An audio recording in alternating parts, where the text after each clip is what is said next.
En Espagne, plus précisément dans les couvents situés à Burgos et Victoria, éclate une polémique sans précédent. Les religieuses de ces couvents expérimentaient ce que l'on décrit comme la fumée de l'encens montant jusqu'à la tête, symbole d'une intense rébellion mystique et spirituelle. Ces religieuses, se sentant trahies même par les papes, publièrent un audacieux manifeste de 70 pages. Par ce document, ils se déclarent en schisme, se soumettant non pas à l'autorité papale, mais à un évêque qui avait déjà été excommunié en 2019. Cet acte de désobéissance n'est pas seulement symbolique. Ils accusent directement le Vatican d'avoir volé la foi de milliards de croyants et de tenter de supprimer des pratiques essentielles telles que le sacerdoce et le sacrifice perpétuel. En outre, ils dénoncent la validité de l'actuel code de droit canonique et du catéchisme rendu officiel en 1983 sous le pontificat de Saint Jean-Paul II, rejetant ces textes comme guide légitime de leur foi et de leurs pratiques religieuses. L'évêque de Burgos, face aux revendications radicales exprimées dans le manifeste des religieuses, a immédiatement répondu en essayant de donner une perspective équilibrée et informative sur la situation. Selon les informations de l'archidiocèse de Burgos, les communautés monastiques de Belorado et d'Orduña sont assistées quotidiennement par leurs aumôniers sans interruption et, jusqu'à ce récent bouleversement, elles n'avaient jamais exprimé de désaccord ou de mécontentement. En effet, lors des derniers échanges communicatifs avec la déléguée épiscopale à la vie consacrée, les religieuses avaient exprimé des sentiments de contentement et de gratitude. En particulier, le matin même de l'annonce du manifeste, l'archevêque a contacté l'aumônier de Belorado, qui s'est déclaré totalement inconscient de ces affirmations, restant perplexe et surpris par des déclarations si étrangères au climat habituellement paisible et conforme aux normes ecclésiastiques vivaient au sein de la communauté. Depuis cette communication, l'archidiocèse a continué à suivre de près la situation, veillant à ce que chaque demande des communautés soit satisfaite dans les plus brefs délais, y compris les retraites spirituelles, la formation religieuse et l'assistance spirituelle générale. Lors des visites au monastère du 13 juin 2021 et du 29 novembre 2023, aucune plainte n'a émergé de la part des religieuses, faisant état d'un état de tranquillité et de satisfaction quant à l'assistance reçue. Même en avril 2024, la sérénité des religieuses s'est confirmée, malgré l'absence de sœur Isabelle, soulignant le soutien continu de l'archidiocèse. La situation a pris un tournant lorsque la communauté Belorado a acheté le monastère vacant d'Orduña avec un accord signé en 2020 après de longues négociations. Le non-paiement du premier versement a soulevé des doutes sur la figure d'un bienfaiteur extérieur à l'Église, ce qui a conduit à des enquêtes plus approfondies de la part de l'évêque de Vitoria.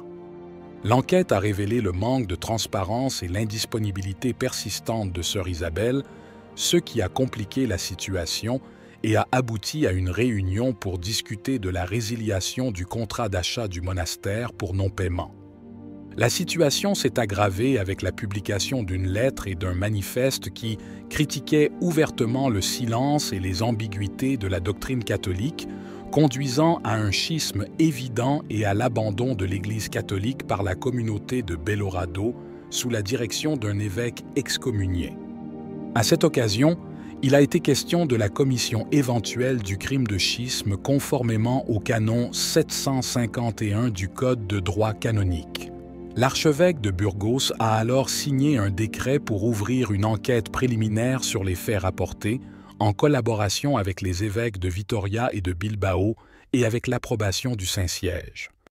Le matin du 13 mai 2024, informé par un tiers, l'archevêque a chargé le curé de Belorado, également aumônier du monastère, de se rendre sur place pour vérifier l'authenticité des documents rendus publics.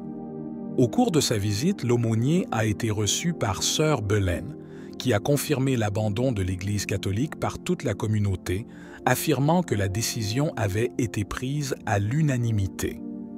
6 déclarations ont ajouté d'autres éléments à la complexité de la situation, conduisant à une plus grande mobilisation des autorités ecclésiastiques et judiciaires pour faire face aux implications de telles actions. En réponse à cette crise sans précédent, l'archevêque a intensifié ses communications avec le Saint-Siège, le nonce apostolique, le président de la conférence épiscopale et le président de la commission pour la vie consacrée de la conférence épiscopale espagnole, ainsi qu'avec les évêques de Vitoria et Bilbao.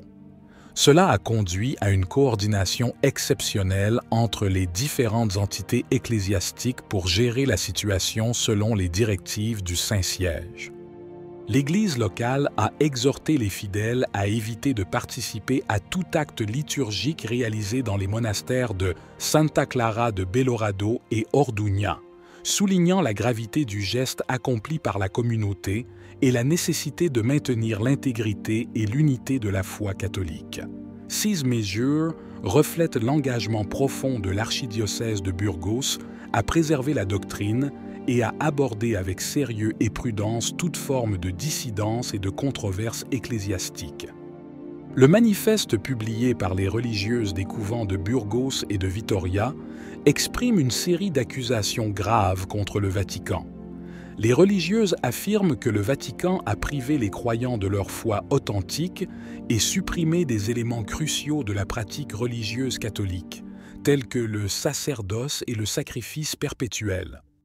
Les religieuses qui ont quitté leur couvent en Espagne et publié le manifeste ont souligné divers aspects critiques à l'égard du Vatican et de l'Église catholique en général.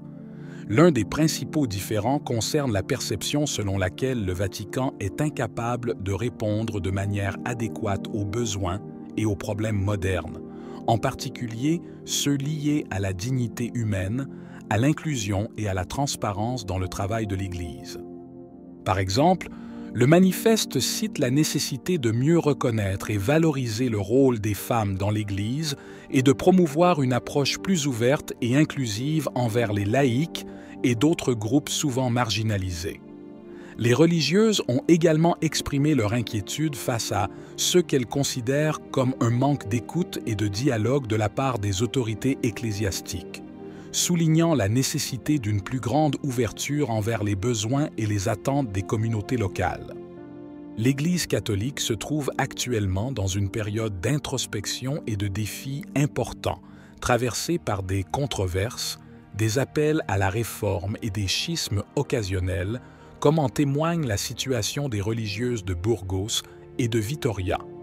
Ces événements ne sont pas isolés, mais font partie d'un contexte plus large dans lequel divers groupes au sein de l'Église appellent à des changements significatifs concernant les questions de doctrine, de pratique de l'Église et d'inclusion.